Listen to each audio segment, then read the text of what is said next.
আসসালামু আলাইকুম। আমন্ত্রণ জানাচ্ছি জাগো টিভিতে। আপনাদের সাথে আছি মমতাজ শাহিন রুম্পা। শুরুতেই জানাবো আপডেট। মধ্যপ্রাচ্যে নতুন সংঘাত, ইয়েমেনে আমিরাতপন্থীদের উপর শতাধিক বিমান হামলা সৌদি আরবের। যুক্তরাষ্ট্রের অহংকার, ইরাক আফগানিস্তানে ভুলের পুনরাবৃত্তি হতে পারে, কড়া সতর্কবার্তা সাবেক মার্কিন সেনা কর্মকর্তার। বিক্ষোভে উত্তাল ইরান, এক সপ্তাহে নিহত 16। বেইজিংয়ের হাতে পারমাণবিক ওয়ারহেড এবং হাইড্রোজেন বোমা, যেভাবে 20 মিনিটে এই বিশ্বজয়ের সক্ষমতা রাখে চীন। ট্রাম্পের ভেনেজুয়েলা সরকার চালানোর মন্তব্যে ব্যাখ্যা চায় যুক্তরাজ্য। ভেনেজুয়েলার আরও 2 মন্ত্রীকে ধরতে $40 মিলিয়ন পুরস্কার ঘোষণা যুক্তরাষ্ট্রের। ভেনেজুয়েলায় ট্রাম্পের হামলা নির্লজ্জ সাম্রাজ্যবাদ, তেলের জন্য এই হামলা, কমলা হ্যারিস। ভারতে 11 মাসে খ্রিস্টানদের উপর 706টি হামলা, ক্যাথলিক ইউনিয়নের উদ্বেগ। শুনছিলেন শিরোনাম, এবার বিস্তারিত। ইয়েমেনে আমিরাতপন্থীদের উপর শতাধিক বিমান হামলা সৌদি আরবের। ইয়েমেনের বন্দর নগরী মুকাল্লায় বিচ্ছিন্নতাবাদী গোষ্ঠী এসটিসির ক্যাম্পে নতুন করে বিমান হামলা চালিয়েছে সৌদি সমর্থিত গোষ্ঠী। গেল একদিনে দেশটিতে শতাধিক বিমান হামলা হয়েছে বলে দাবি করেছে গোষ্ঠীটি। এসব হামলার নিন্দা জানালেও রিয়াদের সংলাপ প্রস্তাবে সাড়া দিয়েছে এসটিসি। মধ্যপ্রাচ্যে শুরু হয়েছে নতুন এক সংঘাত। ইয়েমেনের দক্ষিণে বিচ্ছিন্নতাবাদী সাউদার্ন ট্রানজিশনাল কাউন্সিল বা এসটিসির অবস্থানের উপর একের পর এক বিমান হামলা চালায় সৌদি আরব। এই ঘটনায় বেশ কয়েকজন হতাহত হয়েছেন। স্থানীয় সময় শনিবার ইয়েমেনের বন্দর নগরী মুকাল্লায় সংযুক্ত আরব আমিরাত সমর্থিত এসটিসির একটি সামরিক ক্যাম্পে নতুন করে বিমান হামলা চালানো হয়। এসটিসির দাবি, পশ্চিম মুকাল্লায় বারশিদ ব্রিগেড ক্যাম্পই ছিল মূল লক্ষ্য। এসটিসির দাবি, গেল একদিনে ঘন্টায় হারদামাউদ জুড়ে শতাধিক সৌদি বিমান হামলা হয়েছে। এই হামলার মধ্যে সৌদি সমর্থিত বাহিনী মুকাল্লা শহরের নিয়ন্ত্রণ ফের নিতে অভিযান চালাচ্ছে। ভেনেজুয়েলার মার্কিন হস্তক্ষেপ নিয়ে কড়া সতর্কবার্তা দিয়েছেন অবসরপ্রাপ্ত মার্কিন লেফটেন্যান্ট জেনারেল বেন হাজেস।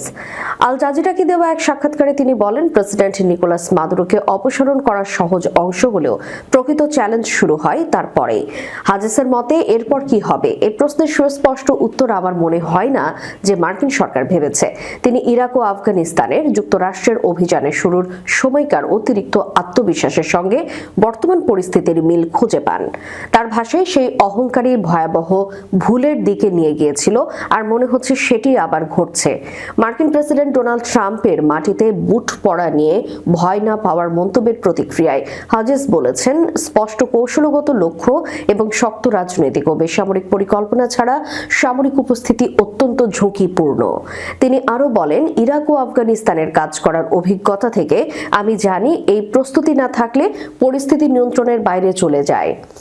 ইউরোপে মার্কিন সেনাবাহিনীর সাবেক কমান্ডিং জেনারেল হাজেস আরও সতর্ক করে বলেন, এই সংকটে কিউবাও জড়িত। তার মতে ভেনেজুয়েলার তেল সরবরাহ বন্ধ হলে কিউবার শাসন ব্যবস্থা বড় চাপের মুখে পড়বে, কেননা ভেনেজুয়েলায় প্রায় 30,000 কিউবান কর্মী রয়েছে বলে দাবি করেন তিনি।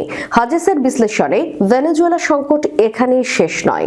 তিনি বলেন, কয়েক সপ্তাহ আগে প্রকাশিত যুক্তরাষ্ট্রের নতুন জাতীয় নিরাপত্তা কৌশলের আলোকে বর্তমান প্রশাসন পশ্চিম গোলার্ধে প্রভাবশালী শক্তি হিসেবে নিজেদের অবস্থান জোরদার করার দিকেই এগোচ্ছে, যার প্রভাব অঞ্চল জুড়ে পড়তে পারে। বিক্ষোভে উত্তাল ইরান, এক সপ্তাহের অস্থিরতায় কমপক্ষে 16 জন নিহত হয়েছেন। রোববার মানবাধিকার গোষ্ঠীগুলো জানিয়েছে, ক্রমবর্ধমান মুদ্রাস্ফীতির বিরুদ্ধে বিক্ষোভ সারা দেশে ছড়িয়ে পড়ায় বিক্ষোভকারী এবং নিরাপত্তা বাহিনীর মধ্যে সহিংস সংঘর্ষের সূত্রপাত হয়। রাষ্ট্রীয় গণমাধ্যম এবং অধিকার গোষ্ঠীগুলো সপ্তাহ জুড়ে মৃত্যু এবং গ্রেফতারের খবর দিয়েছে, যদিও সংখ্যাগুলো ভিন্ন এসেছে। রয়টার্স স্বাধীনভাবে এই পরিসংখ্যান যাচাই করতে পারেনি। রয়টার্স বলছে, এই বিক্ষোভ 3 বছরের মধ্যে সবচেয়ে বড়। তবে ইসলামিক প্রজাতন্ত্রকে বিপর্যস্ত করার জন্য পূর্ববর্তী কিছু অস্থিরতার তুলনায় ছোট। তারপরও ইরানের অর্থনীতি ভেঙে পড়ার এবং আন্তর্জাতিক চাপ তৈরির ঝুঁকির মুহূর্তে এই বিক্ষোভ শুরু হয়েছে তেহরানে। এদিকে মার্কিন প্রেসিডেন্ট ডোনাল্ড ট্রাম্প বিক্ষোভকারীদের সহিংসতার মুখোমুখি হলে তাদের সাহায্য করার হুমকি দিয়েছেন, তবে তিনি কোনো পদক্ষেপ নেওয়ার কথা বিবেচনা করছেন তা নির্দিষ্ট করে বলেননি। কুর্দি অধিকার গোষ্ঠী হেঙ্গাও জানিয়েছে যে বিক্ষোভ শুরু হওয়ার পর থেকে কমপক্ষে 17 জন নিহত হয়েছেন। অধিকার কর্মীদের একটি নেটওয়ার্ক HRAS জানায়, কমপক্ষে 16 জন নিহত এবং 582 জনকে গ্রেফতার করা হয়েছে। বেইজিং এর হাতে পারমাণবিক ওয়ারহেড এবং হাইড্রোজেন বোমা, যেভাবে 20 মিনিটেই বিশ্বজয়ের সক্ষমতা রাখে চীন।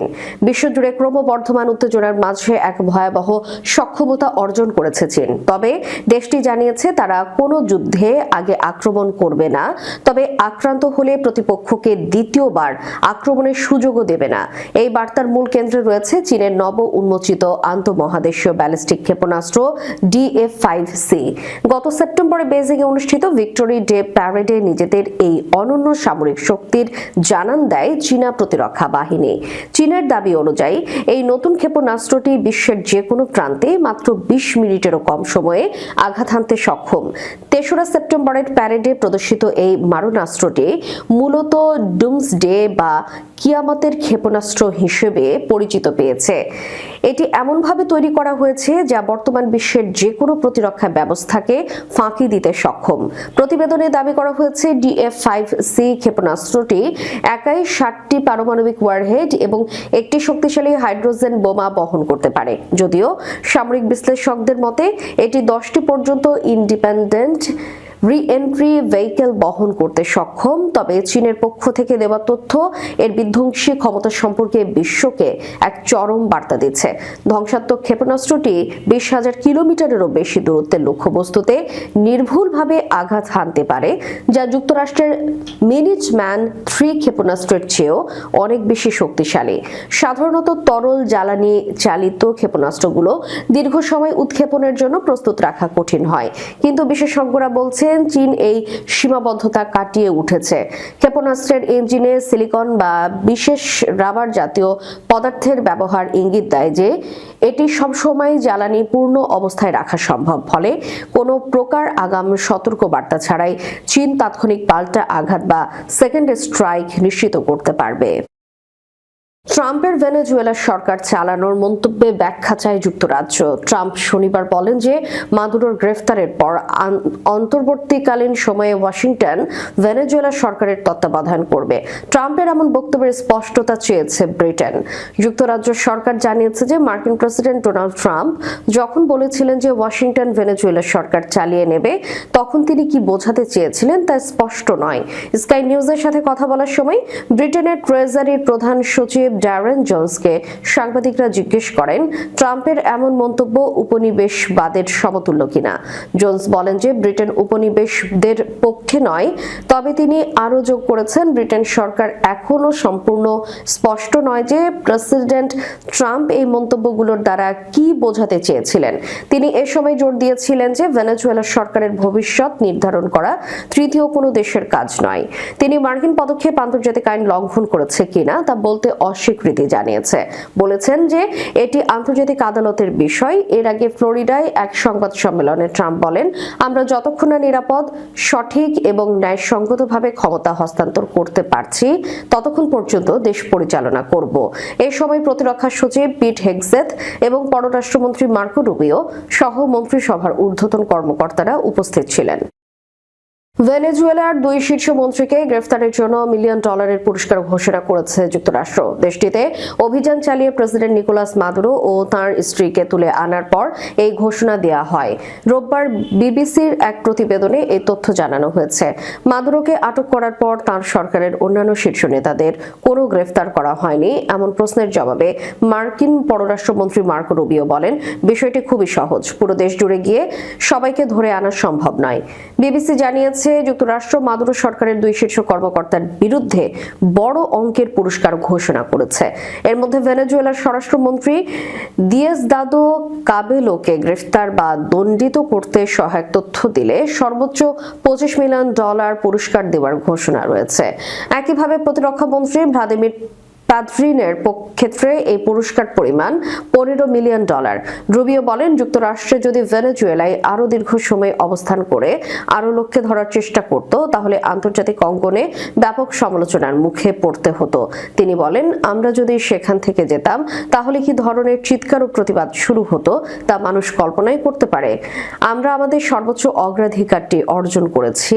তিনি আরো বলেন, যুক্তরাষ্ট্রের পররাষ্ট্র নীতিকে অনেকেই লিবিয়া, ইরাক বা আফগানিস্তানের সঙ্গে তুলনা করেন, কিন্তু এটি মধ্যপ্রাচ্য নয় এবং সেখানে যুক্তরাষ্ট্রের মিশন সম্পূর্ণ ভিন্ন।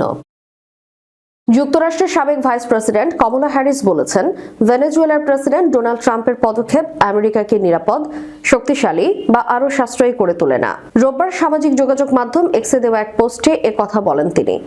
পোস্টে ভাইস প্রেসিডেন্ট লিখেছেন, মাদুরো একজন নিষ্ঠুর, অবৈধ স্বৈরশাসক। এই সত্যটি পরিবর্তন করে না যে এই পদক্ষেপটি বেআইনি এবং অযৌক্তিক ছিল।